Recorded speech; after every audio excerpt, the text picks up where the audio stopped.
Oh, yeah, that's right. I forgot about that. Redo. Take 9,000.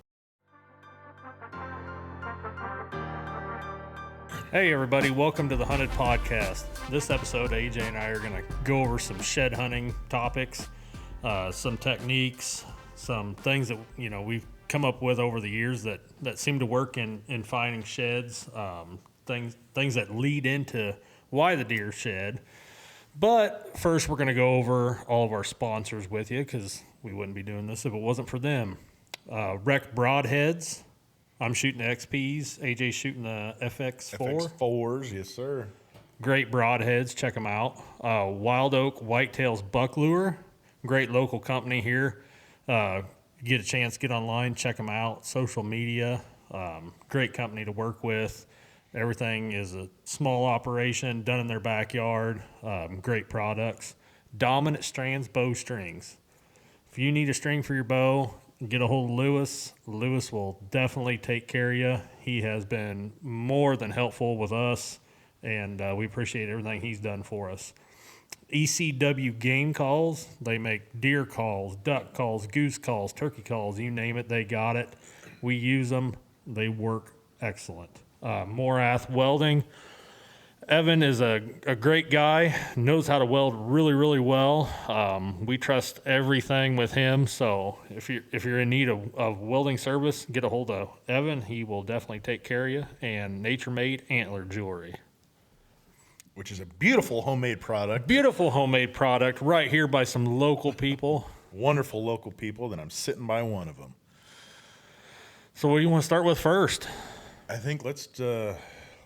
like I've told you before, I don't really know too much about shed hunting other than I just go out and go and walk. So how about you just kind of, like you're saying, like kind of the when and the why they might start shedding? Well, you get into this time of year and testosterone starts dropping. That's a big factor in it. Then, you got the stress of the rut, stress of finding food, injuries, all that good stuff, and it just takes its toll on them, and they eventually start dropping, some earlier than others. I know I've talked to a few guys around that a lot of their bucks are starting to shed already, and here we are the 12th of January. I mean, seems early. We were under some pretty good drought conditions this year. We did have a pretty strong rut activity from what I saw on a lot of sits, so I think that's contributing to a lot of it. Me personally, I've only seen one buck that had dropped one side. Everything else here in the last week, camera-wise and hunting-wise, here late season is still holding for me. So I don't know. Maybe we got a little bit more rain. Maybe it wasn't, something wasn't quite as stressful on them. But, yeah, they're still holding. Do you think this weather that we've had for these 50, almost 60-degree days for a while, do you think that's lessening the stress on them? I think so. I could be wrong. I'm not a professional deer biologist or anything by any means, but I definitely know when it seems like the winters aren't as harsh, things tend to be easier on them and, possibly make them hold longer. And I'm going to ask a bunch of questions because, like I said, I don't really know, as they say, know much about nothing, especially when it comes to this. So if we did have a harder winter and they shed early, do you have an idea on why that is? Like, I get it's the stress and stuff. Is it because, like, is their body trying to just not hold that anymore? Like, I guess I'd... Basically, from everything that I've learned is, the stress on them, their testosterone levels are dropping, after the rut. The nutrition levels are down. All that stuff. So basically, they're ridding themselves of that antler to prepare their bodies to start the regrowth. I mean, the regrowth happens very, very fast, so they've got to have their bodies in pretty good shape. You got to have good nutrition. You got to have the rain, everything else throughout the growing season to make those antlers, as best as they can be, you don't see it so much around here, but you get into areas like in, Texas and stuff like that. You hear a lot of, it's been a really dry year. The antler growth isn't very good. We are fortunate enough we don't have that problem. So, we don't notice it as much on that end of things. But yeah, I mean, it's just kind of a culmination of everything of their body, ridding those antlers to prepare for the new growing season. So it's almost like it's their off season, like almost like a professional athlete getting ready for like a fight or for their sport. They're going from one phase to get before they get prepared for their game or their fight or Yeah. to get ready to go. Yep. Interesting. So, like I said, I go through and I just kind of get on it and just walk and cross my fingers and hope and pray that I see something. But then I'll go through and read these articles and talk to people, and they're saying I think it's south-facing slopes you want to look for. Yep. South facing hillsides are awesome. Especially if I know I've got a south facing hillside that is pretty open, gets a lot of sunlight, that is pretty much the first place I'm going to go hit. So, I don't know. I got a lot of things. I'm just trying to get it all put in the right perspective. So when you go and you say like, this is definitely a spot where I'm looking for south, is that that's because of the sun, right? Yeah, I go the through sun, wind break from the northwest winds. Okay. And then I know there's not a science to it, but is it just because that's where they're at more often, and it's just kind of like they just fall off there, or is it because there's more of them and they're like rubbing up on each other? I mean, They spend a lot of time in those areas. I mean, they're pretty much bedded up in those areas and staging up in there until it's time to go out and eat. And usually where they go out and eat is very close to those areas. So they're going to, typical day, if you've got an area like that, is they're going to get up, mill around, probably even spar with each other a little bit. I just saw some sparring last week on a bow hunt. Had a bunch of bucks come out, and 3 or 4 of them were sparring. So that knocks a lot of antlers off right there. When you're watching, you're kind of praying for them to pop off, Right. so you can get in there and find them. But yeah, they just do, getting up and bedding back down, that jarring themselves doing that, or jumping a fence, leaving that little patch into the cornfield or food plot or whatever they're going. I have heard the looking for where they jump the fences and stuff with that. So do they travel as much? Like, I'm assuming not if it was a regular winter, not the 50-degree, like you're saying, they just go kind of food to bed. Pretty much. So almost it'd be better for you to try to find kind of where they're coming to and from would be to increase your chances on finding something. Yeah, I mean, I start out a lot around the food sources, except the cornfield because they're harder to find in there. But food plots, stuff like that, I like to hit those first. Then kind of go out into grass is my favorite place to look. If there's grass, I don't care if you put me in a 300-acre cornfield. If there's a patch of grass in it, that's the first place I'm going. Really? Because that almost goes against everything that I've heard and read about. There's just something about grass. I don't know if it's the first place that the snow melts off. It radiates a little more heat, melts off quicker. They just kind of stage around those areas when they're out, in the evenings, feeding through the night. They just kind of stage up in those areas, and a lot of times you'll find beds out in that little grass patch, and there you go. There's an antler laying there. You might look over, and there's another one. You're talking like waterways too, right? 'Cause Yeah. I know I've seen deer traveling quite a Oh bit yeah, on waterways. waterways is one of my favorite places to hit. Little grassy fence lines. I just had it wasn't last year, it was the year before. Had a wide open fence line off of a grassy hillside that was south facing, and I learned a lot just down that fence line. It's probably 200 yards long, and I picked up 6 sheds in 200 yards, and they were all really, really nice. No shit. Yeah.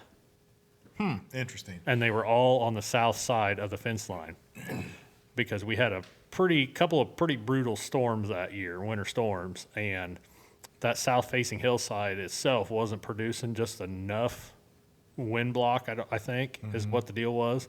Plus, it's right on the edge of the cornfield, so they're basically able to bed right on their food source, and they had their backs right up on that fence line because there's a little bit of a hump there. That fence line was just another little bit of a grade. They had their backs tucked right up to it, and when they were bedding down and getting up, all those sheds were laying right there. It's very interesting. Because like I say, everything I read and talked to people and stuff, they say, South Hill lines, this and that and everything. I never would have thought a little little area like that, but I guess like you're saying, it's just enough to break that wind and they just lay there to stay out of the wind. Yep. Interesting. Very interesting. So when you go, what is it? Like when I go, I take my binoculars, I try to take maybe a piece of paracord if I get lucky enough and get a couple to put them together. Bottle of water. What are the things that you go? Because me and you were talking the other day, and you said you basically need a new pair of shoes by the time you're done walking. Oh yeah, it's a very methodical process. I mean, gear wise, sunglasses are a big one, and I don't know how many times throughout the day I'll take mine off and put them back on. Depending on what the sun's doing, what the cloud cover's doing. If I'm in timber, just depending on the shades. A lot of guys say it's best to hunt, shed hunt rainy days, stuff like that. Well, you can't always just pick a rainy day and go. Mm-hmm. You got to go when the sun's shining too. So another good tip I've got is keep the sun at your back. That's another good one, but you can't always do that either. Right. So you got to come back.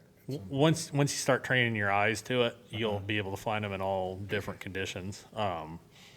But yeah, typical day is bottle of water, binoculars, sunglasses. I don't like to jinx myself by taking paracord. Right. Maybe that's been my reasoning. I like to try to manhandle them all out of there, but no, basically just pretty much know what I can walk in a day now, and I break it down into little sections, and I don't move on until I have that section covered. Do you ever go back and re-walk something that you've walked? Oh yeah, all the time. A good example was a couple years ago. I had went into this farm. There's a draw that comes up towards the road, and I had shed hunted the whole property, and I saved that draw for last. And I picked up a couple in there, and I'm like, man, I have been seeing a ton of bucks in here. Why, there's no boot tracks, nobody's shed poached. Why aren't I finding them? So I went and hit everything else, hit a couple other places. The second time, and I went back in there like a week and a half later, and in that same draw I picked up 8 in one draw. Just because the timing was just right? Timing was right. I mean, I must have, not doing a lot of scouting with my cameras and, making trips around the block, seeing what the deer are doing. Obviously those deer were right there in that area, just hadn't quite dropped yet, and week and a half later, and it was a whole different story. So I also want to say one other thing that I heard too was everybody says they was like Valentine's Day. I think is the holiday they try to start going out and looking. That's kind of general rule of thumb. It all depends on the year, Once the calendar turns into the new year, into January, I start watching really, really hard on what the deer are doing, talking to neighbors and stuff like that. Other local guys throughout the area, hey, what are you seeing? Anything dropped yet? So I kind of let all that dictate on when I go in. I used to be, February 14th, 15th, I was in there. And now the older I get, the more patient I get. I wait. And unless it, dictates that I need to get in there and look. Right. But with that being said, I want to put out a public service announcement here. Just because I wait, don't be a dick and go in there and shed poach on me or anybody else, because we do have history with these deer. Right. And, it's nice to be able to find those sheds and, keep putting that history together, and hopefully one day we're lucky enough to harvest them. But right. I always think it's cool, like when they go through and somebody harvests their deer and they have either a matching set or one or another to show, like you were saying, the history exactly that they have to go through and do that. It's kind of like a little trophy right next to their big trophy. Like, we went from here to here. Exactly. It's all about putting the pieces of the puzzle together, finding those sheds, watching them grow up, trail camera pictures, all that good stuff. It makes a pretty cool story in the end if you can make it all, come together. Is there any truth to, like, if you go through and you pick up an antler, like, you can be like, oh man, this has easily got to be a 4.5-year-old, 5.5-year-old. Is there any truth to, like, people, because people try to gauge so much on, like, antler size instead of deer's body? Not really, unless you have a history with that deer. Okay. I didn't think so, because like I told you with the deer that I backstrapped, he was definitely bigger, older body, but he wasn't. His antler growth was not impressive by any means. And it could have been an older deer on the downhill slide. Could have been due to, we did have a pretty harsh drought later in the summer, kind of his antlers were starting to peak out. That could have been a little bit of a differentiating factor there. But, yeah, I mean, I try to judge them based on, mass and antler burst size and stuff like that. But ultimately, unless you've got a history with that deer, you don't know 100%. Right. And which I figured that, but I just wanted to put that out there in case people that didn't realize, because, and I'm sure you have friends too, like I'll talk to people and this and that, and they'll be like, oh man, AJ, dude, it's a huge deer, dude. It's an 8-point. And I'm like, that can mean a lot of things. It's a what? Like how many inches is it? Like what's the body's type? It's instantly, it's just, oh, well, he's got to be old because he's a Big 10. Well, that doesn't tell me anything. I mean, growing up here in the Midwest, we got a lot of 10-pointers at 3 years old that hit the 150 mark. Right. So right. Yeah, I get what you're saying. Oh man, but no, I'm really looking forward to going through and doing this because, especially for shed hunting, it's just been go. I mean, I go through and do, like I'm sure so many other people do. Everybody's got these fancy watches, count your steps and everything. I mean, it wouldn't be nothing for me to put 20,000 steps in. Oh yeah. And I'd come back with absolutely nothing. Yeah, and I mean, there's even days I have that, but basically I try to hit my easiest spots first. And a lot of those easy spots, you'll find some of the easy sheds, and then from there on, as you get your eyes trained and get into the weekends and stuff like that, you get a little more time to go. You start crashing into your better spots, and there's a lot of spots that shed hunting's the only time I touch them. I stay completely out of there during hunting season. I might go in there and chase a turkey if I got one gobbling hard and I think I can kill him, but other than that, I don't touch a lot of spots. When you say your easy spots, are you saying like because you can get up on, I don't know, this hillside and you can use your binoculars to see the whole side, or is it because it's only like 3 acres and it's a flat big piece of grass, or it's like 2 waterways, or? Yeah, just something I can go out after work and cover real quick before dark and not have to worry about pushing any deer out. I know they're not in that area at that time, or something like that. Just something easy. I can knock out a few acres and put a little miles on before dark. So I know we've covered this before on how thorough you are of staying out of certain areas, and you just went through and said where you weren't bumping deer. So I know in one of our prior episodes we talked about how you go through scent control, all this stuff, even when going through and putting your cameras up. So are you not concerned about that when you go through shed hunting, or do you just like hit it one time, or do you also spray yourself down when you do that? Or I'm not too concerned about it during shed hunting. That's kind of my relaxed time, kind of get out and enjoy everything and not have to worry about the whole process. But yeah, other than that, I don't step foot in those areas, and that's their safe zone, and I won't hit those areas until I know probably 90% of the deer have dropped. Do you try to plan it like a certain time also? Yeah. I usually try to plan it on the first, second week of March. No, I'm sorry. Like time of the day, like 2 o'clock in the afternoon, no, 10 I'll in just, the morning. Depending on how much time I've got to go, it might be, I usually try to hit those spots on days off, weekends, stuff like that, where I can get started at 8, 9 o'clock in the morning, not get back till dark, and make sure I get as much ground covered as I can. 8 till, wow, that's some miles to get down, put on there. So what would you tell somebody like me that's like interested, and I mean, I know what a shed looks like and I have an idea of like where to look, other than the grass areas, which that to me seems like that would be pretty easy to go through and just walk it real quick and be done. What are some other, I guess, tips or kind of a heads up you might want to look here instead kind of deal, instead of just going through and walking a whole massive block of timber? Like, is there certain areas, I guess, to where you should just avoid these, because the chances you might find one, obviously, because you never know, but I wouldn't go there. I'd much rather go over here. Well, I don't necessarily that I would ever turn down a spot to go look or tell you not to go look there because you can find them anywhere. Right. But yeah, I mean, basically, I focus on bedding areas closest to food. The grass, like we've talked. All those areas where I know those deer are going to be spending the majority of their time. Those are the areas that I hit first.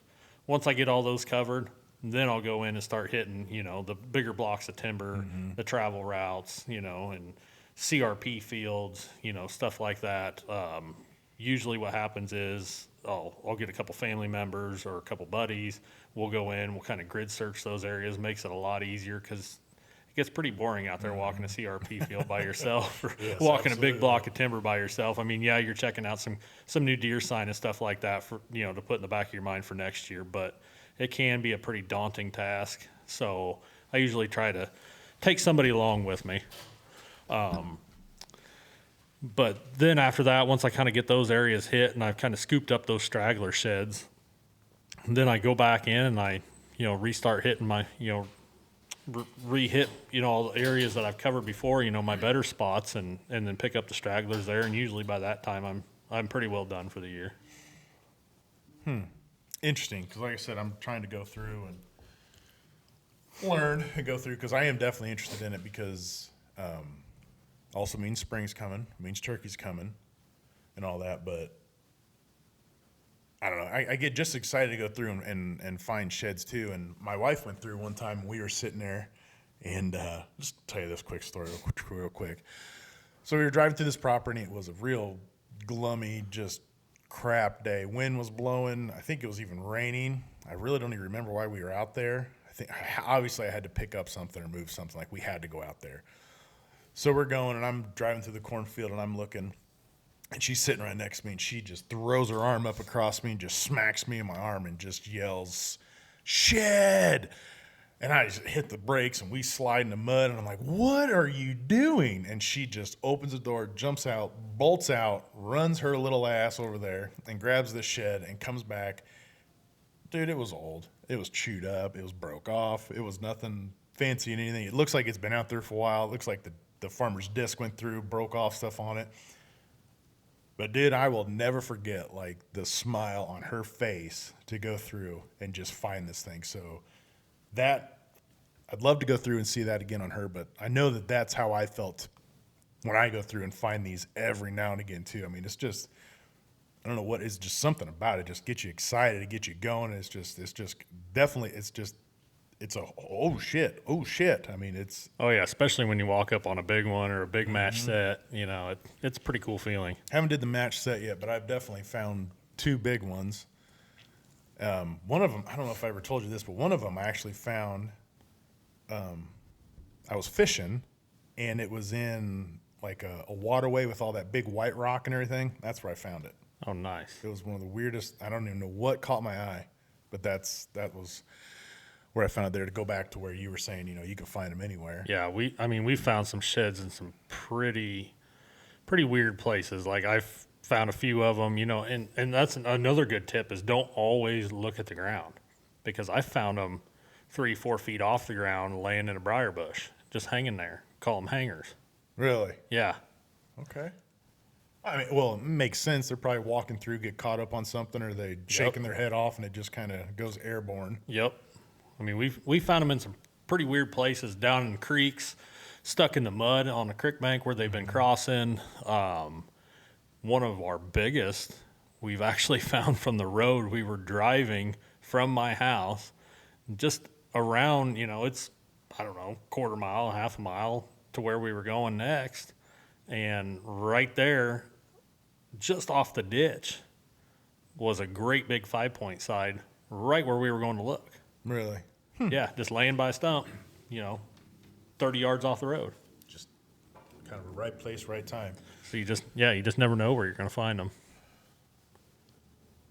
So I know you said that you go out whenever you can, off work, late and this and that. And I know you said that people say you want to go on kind of drearier, rainier days or stuff like this. But if you could pick, like, let's say tomorrow's going to be bluebird skies and it's going to be 90 degrees, sun's going to be out, birds are going to be chirping, but then the next day it's going to be, you know, a little drearier, kind of misty in the air, you know, things like this. What day would you rather go to, like, actually not to go out there so you can walk in your shorts and be comfortable, but to actually to feel you have a better chance of finding a shed or two? Well, I'm going both days. The first day, I'm probably going to spend a little more time in the timber, just with the sun and everything. Second day, I'm probably going to spend a little more time out in the cornfields. So are you going the first day in the timber is because it's obviously brighter in there, so it's not so Brighter, and you got some shade, a little bit of shade here and there in places. It's always easier to find them in the timber, I think. You know, that white antler sticks out a little bit more, kind of pops against the brown leaves.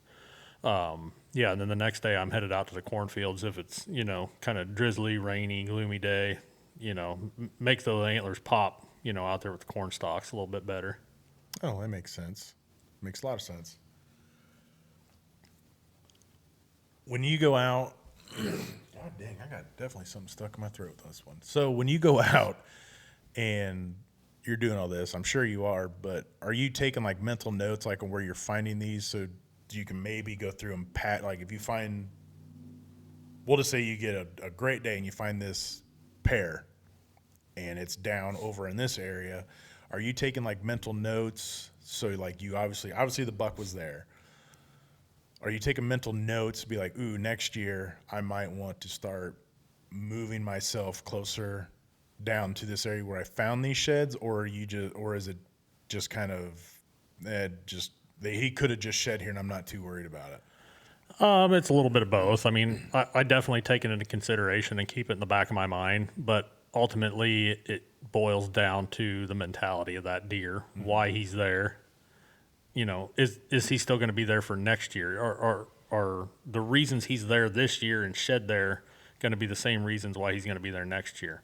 And you'll read a lot of topics on, or you'll talk to a lot of people that think you find that shed in that one certain area, you're going to kill him pretty close to that. Yes and no. I guess that's kind of was my thought process. Yeah. There might be a little bit of truth to that, but I'm not going to hold a lot of truth to that until it comes to the late season, because there's a reason why he was there late season, and there's a reason why he's probably going to be there again next year late season. So I'll kind of keep that mental note in the back of my mind until we start getting into, you know, December, January next year, and then I'll start putting a plan together. But ultimately, every deer is different.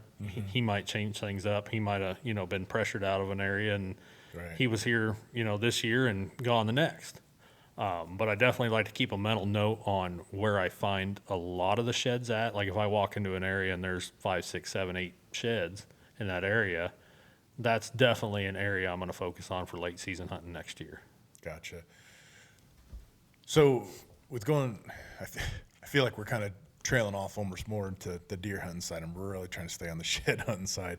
So is there a thought to where, since you're saying like what's going on and everything like this, so if you find, let's say, sheds out in your food plot, and you find a shed there again next year in your food plot, and that's giving you information to where that obviously that is what's making that deer come and shed his antlers and everything else right there is that.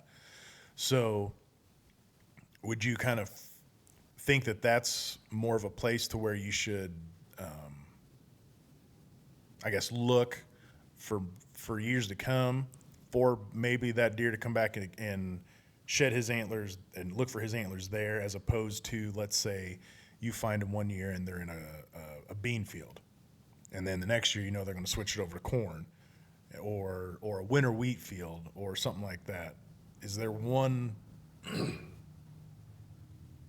Is that what you're talking about? Like when you're saying like your surroundings and like what's going on? So like if you find one in the food plot that you made, like the chances are you could find. Yeah, chances are he's going to be doing it again. There for next year. Yeah, I mean, if he's got food, water, and cover, feel safe, chances are he's going to stay there. He'll be back doing the same thing. You're probably going to find him there again.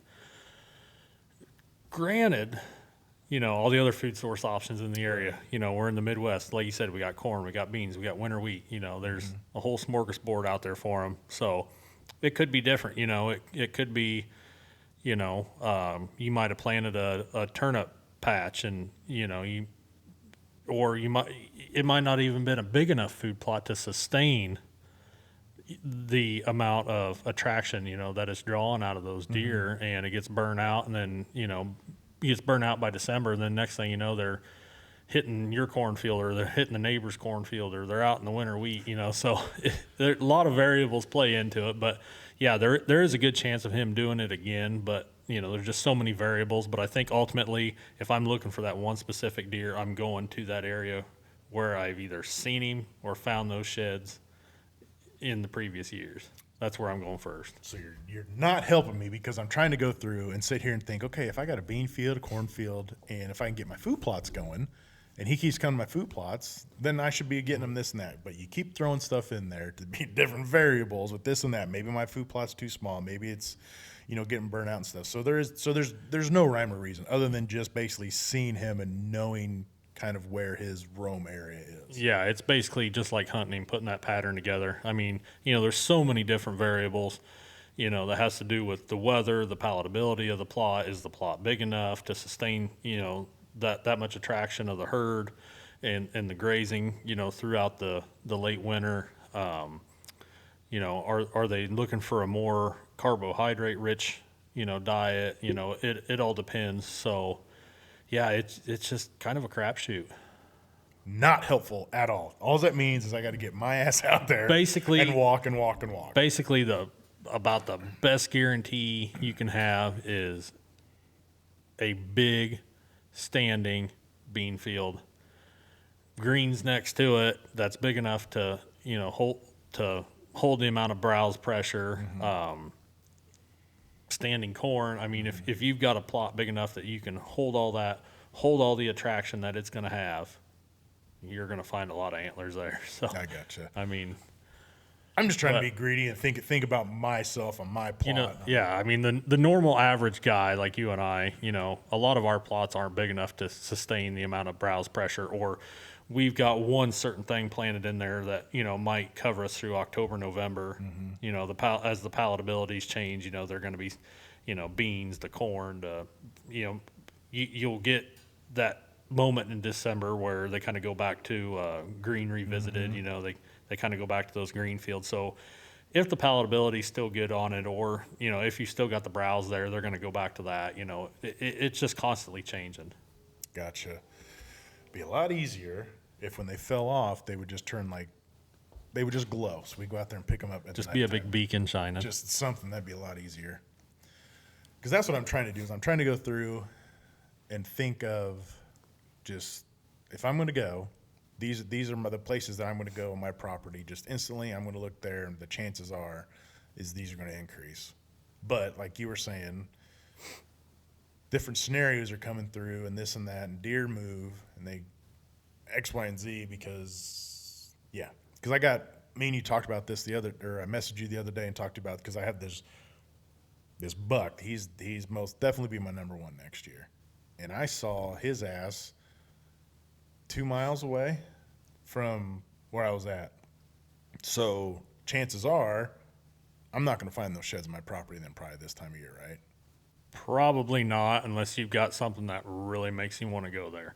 Whether it be he gets bumped out of that area and your area hasn't been touched, and he knows he's got, good cover there, and he's got food there, then he's going to move. But honestly, unless the pressure's really hard or he runs out of food, he's probably not going anywhere. Sounds like I got to go bang on some doors then. Well, I think that basically, at least for right now, answers my questions on what kind of the average person like myself to go out and go look for sheds and kind of what. Okay, so when you go, is there something that you look for? Like, I know that you look for like the shine because it's a little bit different. Is there anything else that you look for to be able to tell like that's a shed, or do you see a bunch of like twigs and broken branches and bent over corn stalks and everything else? Oh yeah, I mean, I've been on those wild goose chases where you see something and you just know it's a shed, and it's not. That's where your binoculars come into play a lot, especially when you're in the open.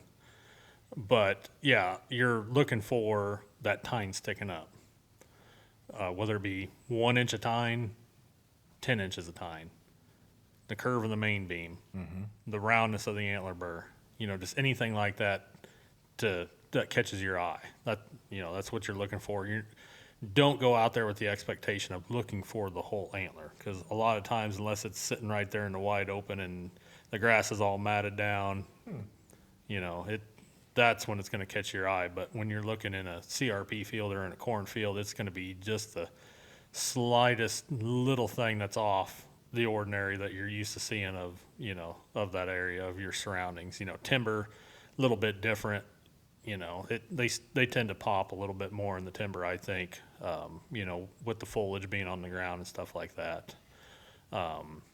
But yeah, those are basically my tips of what I'm looking for. So it's kind of the aim small, miss small kind of mentality. Yeah. Because I know the one, which makes sense from what you're saying. Because I know when I go through and look, I'm looking for a shed. I mean, like the whole thing.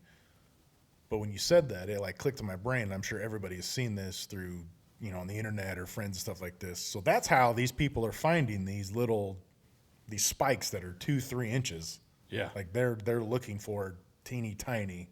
Yeah, you're looking for just the smallest imperfection that might be out of place in a otherwise perfect environment. Yeah, it makes sense. I just didn't even think about it. So if you don't have anything with that, I wanted kind of same topic, just a little bit different. What are your thoughts on these people going through and getting shed dogs? Love it. Love it. Yeah. That's not cheating. No, because I'm trying to find as many antlers as I can and trying to find those target bucks. Right. No, if you've got one, by all means use it. They are a great tool. My lab actually finds some sheds for me. Okay. I trained him to do it. I didn't send him to school. I really, really want to get a, fully trained shed dog, but he does a really good job. I've actually got some pictures here on my phone of him with some antlers that we actually found in the snow one day. It was perfect conditions to go. I had the time. And I shouldn't say perfect conditions, but I had the time and I had to go because I got a lot of area to cover. And if I don't make it, then I, feel like I'm pressed for time. So yeah, we went out. Wind was blowing, I don't know, 30, 40 mile an hour. Just kind of a crappy day.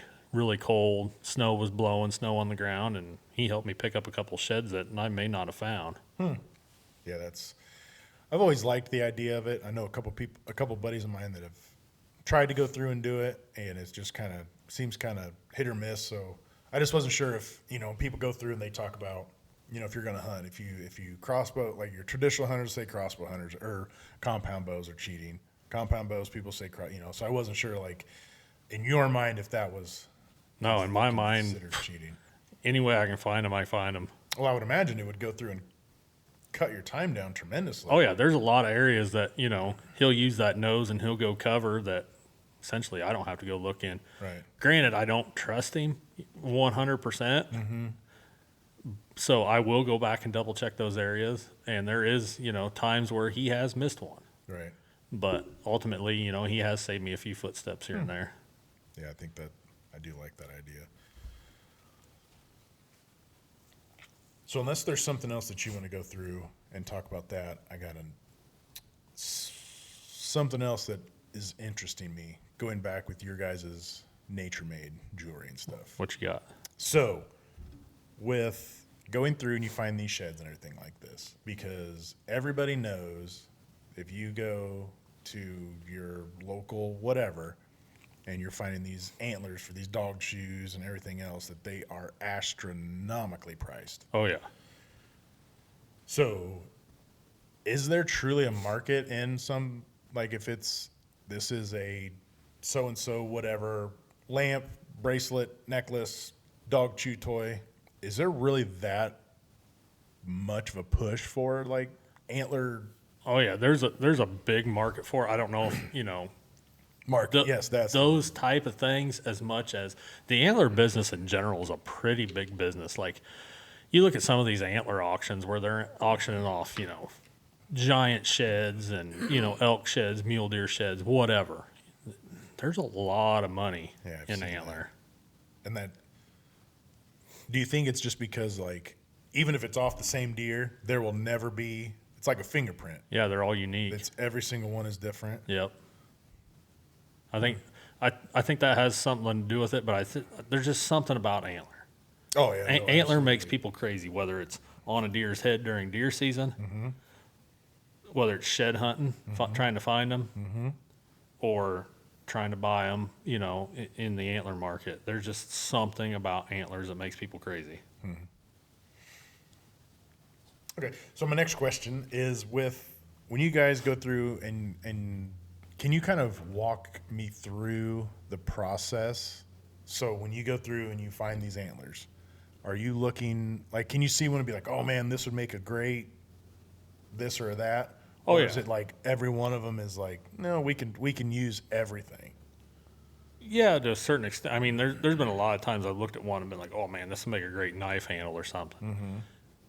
But it's usually on a big shed, and I don't like to part with those, Right, so right. I usually don't do anything about it. But no, your average run-of-the-mill shed, 2-3-year-old buck, something that's not real important to me, or maybe it's a deer that's long gone. I'll look in the pile and be like, okay, it's time to get rid of this one.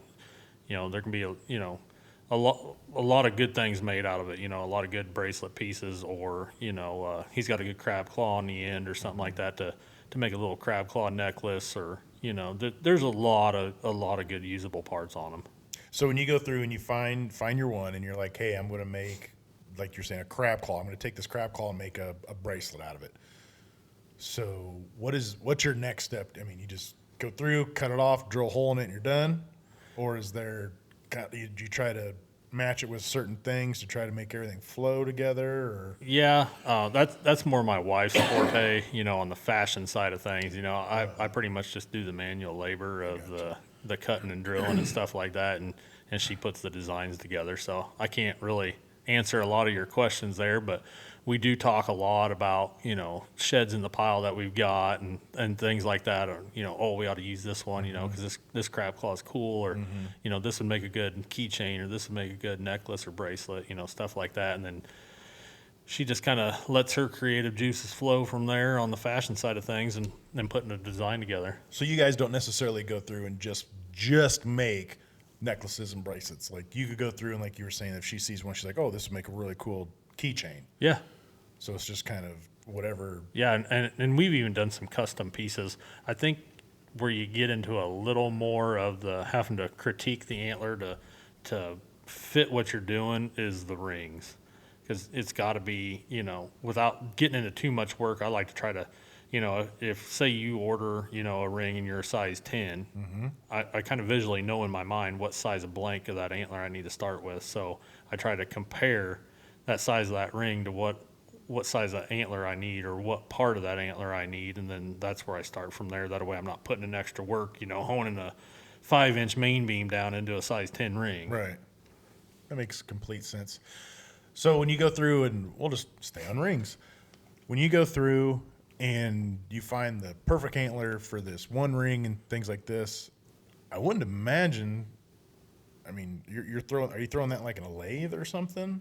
Yeah, I've kind of got a little homemade process going on a lathe that works really, really well.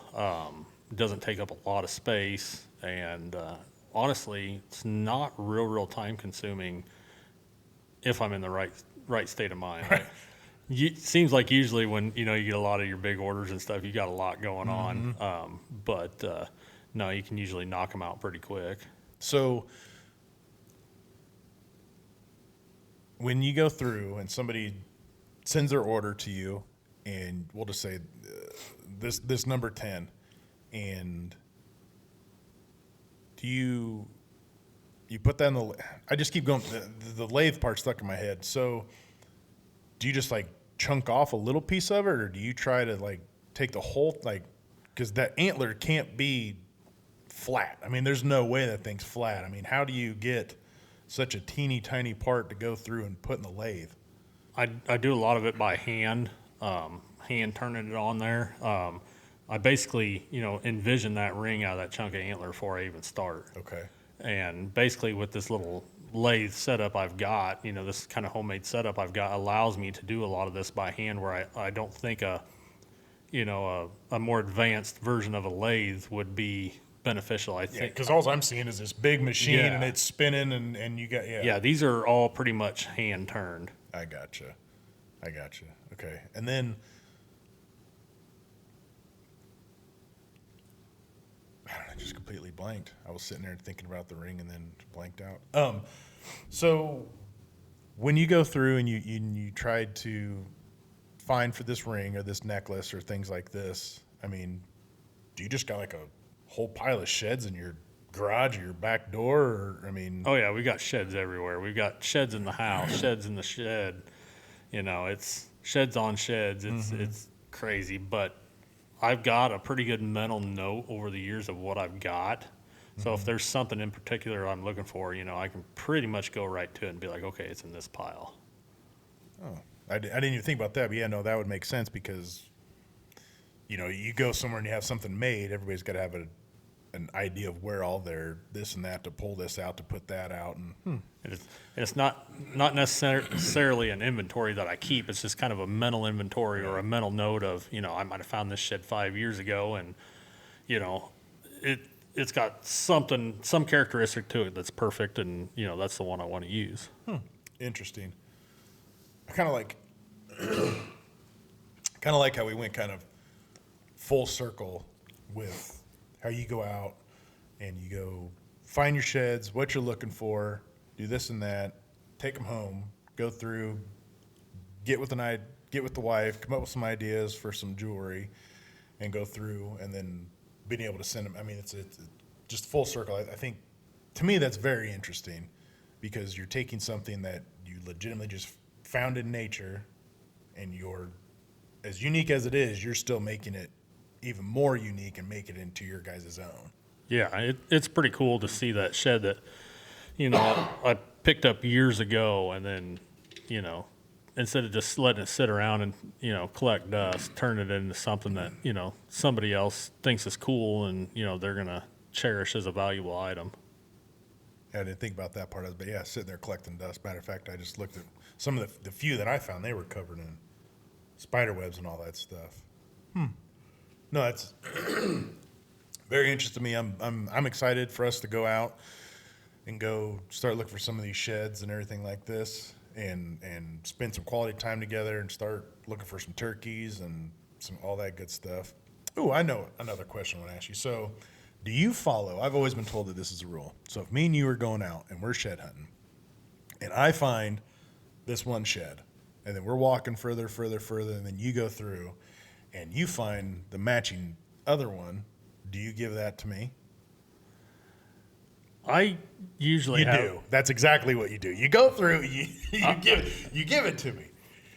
What I usually go by is because I'll go and help a few buddies shed hunt here and there on their farms. And what I usually do is you always return the favor. So Right. if I'm on your farm and we're shed hunting and I'm helping you, you keep all those sheds. No matter if I find a freaking 80 or 90 inch side, that's your shed. I got you. You've got the history with that deer. We're on your dirt. And the same, goes the other way. That's how I've always worked. I don't have a history with that deer. That deer does not mean anything to me because I'm not hunting him. I guess I should have elaborated. I'm sorry. Yeah, let's say it's me and you, or we are together. There's no my property, your property and stuff. I'm just saying, like, We're out on public land. we're on public land. Yeah, me and you, and I find that one, this one, because that's always what I've been Granted, told. I don't know in the state of Illinois if it's illegal I to don't take think a it shed is. from I- public I- land, but we're just using it as Exactly. reference. I A don't- I'm pretty sure mutual it's not. ground. So, but yeah, mutual ground. I don't know. We might have to just duke that one out. That's what I was always told, so I wasn't sure. But no, I'm most definitely with you with the whole, yeah, we go through, we walk your property. I don't care if it's a spike or it's a, Yeah. 70 incher, it's going to whoever's property it is with it and everything Yep. like that. Yeah, that's the way I've always done it. I mean, there was even back when I started shed hunting when I was, in my early teens, I'd go with guys that were way older than me and they'd be like, "Oh, do you want to take that shed home with you?" Just trying to be nice because it was the first handful of them I'd ever found. And I'm like, no, I don't really want, that's not my deer. That's, Right. your deer we're after. So, it goes both ways. You know, there's been times where, you know, I've had landowners and stuff like that know that, you know, and they even hunt, and they know that, you know, that I might have been pursuing that deer, or that antler, you know, ultimately means more to me than it does to them, and they'll give them to me. Oh, that's great. So, you know, neighbors are the same way, or, you know, if they find one off of a deer that they know I'm hunting, you know, I've had a lot of neighbors and stuff that have been gracious to send me pictures of it, or, you know, let me come see it in person, you know, stuff like that too. So, Oh, that's really awesome. I think that's all the questions that I got. Just want to kind of a recap here. So basically, what you're taking with is something to drink, good set of shoes, oh yeah, sunglasses, you said, yep, and then you're just hoofing it as far as that goes. pretty much. I mean, especially once I get into a good area and I start finding them, like I really, really start combing that area hard. I mean, there's no stone left unturned. And let me rewind just a minute. But before that, you're sitting there and you're almost doing like summer scouting. You're looking for this deer to try to find, see if he's in your area and see if he's even shed Yep. at all, talking to people and this and that. Yep. So then after you go through and you realize when he's finally shed, then you're going through, bringing your drink and all that good stuff. And after that, what you're looking for is trying to find either bedding areas or travel paths Yep. going to. Or those little staging areas around the food sources where they just, you know, eat for a little bit and go lay down, or, you know, frolic around a little bit and tickle tines with other bucks, and, you know, those areas where they spend a lot of time. That's your number one place to key in on. Wherever those bucks spend the majority of their time, that's where you're going to find the majority of their sheds. Okay, and then so you go through and you follow those things. You're saying your chances of finding something should increase. Oh yeah, dramatically increase. Okay, I'm going to hold you to that because I'm going to get out there with my cool sunglasses on and my running boots, and we're gonna put some miles down this year. That's a big thing, is boots. That's probably the number one thing I can say if you're going to shed hunt. Have comfortable boots. Know they're comfortable ahead of time, because otherwise you're going to get some blisters. Right. Big blisters. Up hills, down hills, in creek bottoms. Feet are sweating. Yeah. I've been there, trust me. Gotcha. No, I'm looking forward to it, man. I really am. I've learned a lot. I kind of felt like I spaced out on a bunch of questions and stuff here, but I was just trying to let it all soak in. But I know I did, and I hope the people that are listening to this got at least something out of it, because when I was saying, like, I was always told south facing this, always look for this, this, and this. It sounds like you were on the same area, but with like a little twist different. I don't think I've ever actually, but it makes sense, have ever heard anybody say you want to go through and find like basically their travel paths back and forth, which makes sense. But I don't know if I've ever actually read that or heard anybody actually say that. They always say south facing this, check your food plots, check fence lines, check these areas. It's not where they're moving. Yeah, basically anywhere, you know, you start out anywhere where those deer are really going to frequent a lot is where you're going to want to start out. And Right. as you kind of narrow those areas down, then start hitting, you know, those travel corridors between bed and food, or, you know, a fence line going between bed and food, or, you know, stuff like that. So I think I want to ask one more question, and then I think we're going to call her quits. So when you say find an area where you know these deer are frequently moving at, what is it that you're looking for? Because I'm really trying to be better with this when I talk to people and say stuff like this, and I know me and you have an idea what we're saying back and forth, but can you really dumb that down for somebody that has no idea? Like my perfect scenario of a place I'm looking for. No, just like how do you know that these deer are moving in this area? Because I know, like, I do a lot of scouting from the road, do a lot of scouting from a distance, just like, you know, we kind of talked about in the previous episode, you know, scout more than you hunt. Yep. Kind of the same tactics, you know, drill down into shed hunting too. Okay. You know, I'm constantly, whether I've got the time, you know, going around the neighborhood, checking every field I can, seeing what's dropping, where these deer are hanging. If I'm not doing it, my dad's doing it, my nephew's doing it, my wife's doing it. It might just be driving to work one morning or coming home from work. And, I see those areas, that's a mental note, and I'm just going to keep that mental note going. And, as shed season gets closer and closer, things are going to change a little bit, and you're going to have to tweak with it a little bit. But don't forget those areas where you saw those deer in now, because deer are starting to shed now. Right. And then as you're, looking and as shed season's progressing, still keep a mental note on where you're seeing those deer at.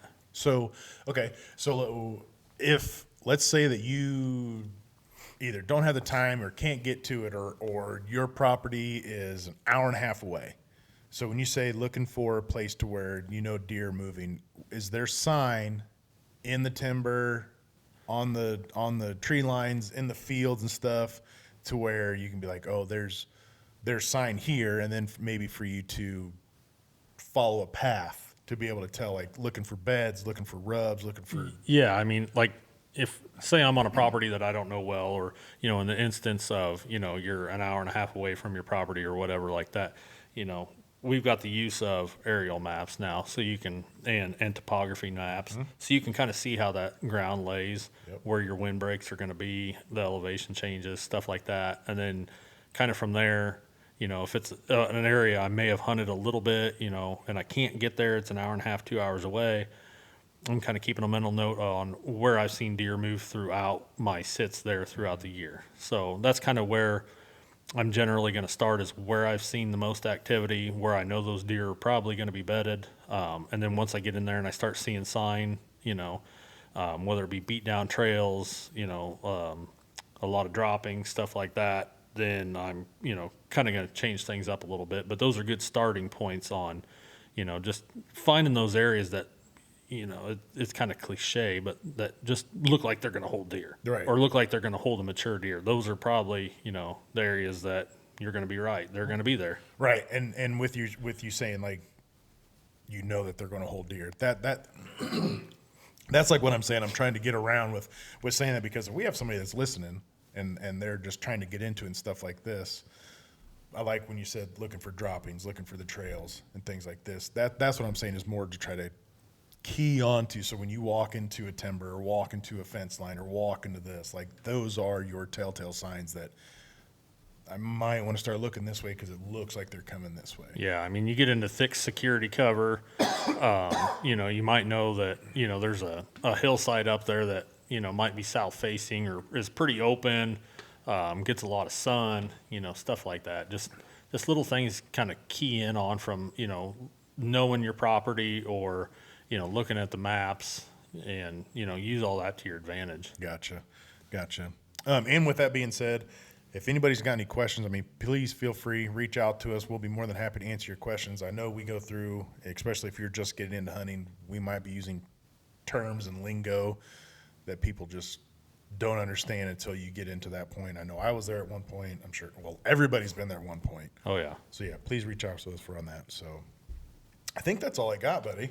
Yeah, I think we covered a lot of topics and drilled down on a lot of things. And like AJ said, if there's anything you want to know, or, I'm not saying that we're professionals by any means, but we've got a lot of experience, doing it, and a lot of years and a lot of miles logged. So, yeah, if there's any questions, feel free to ask. We're more than willing to help. Yes, absolutely. And with that being said, throw us some pictures on the old Facebook and the old Instagram and all that stuff. If you go through and, find a unique one, or find a hanger or two, like Levi was saying, we want to see this stuff. We want to interact with you guys as much as we can. So I think that's it. We're going to call it quits on this one. Yeah, so, that was a good one. Another good one. So we're going to wrap it up here. You're listening to the Hunted Podcast, and we thank you like we always do, and we will catch you on the next one.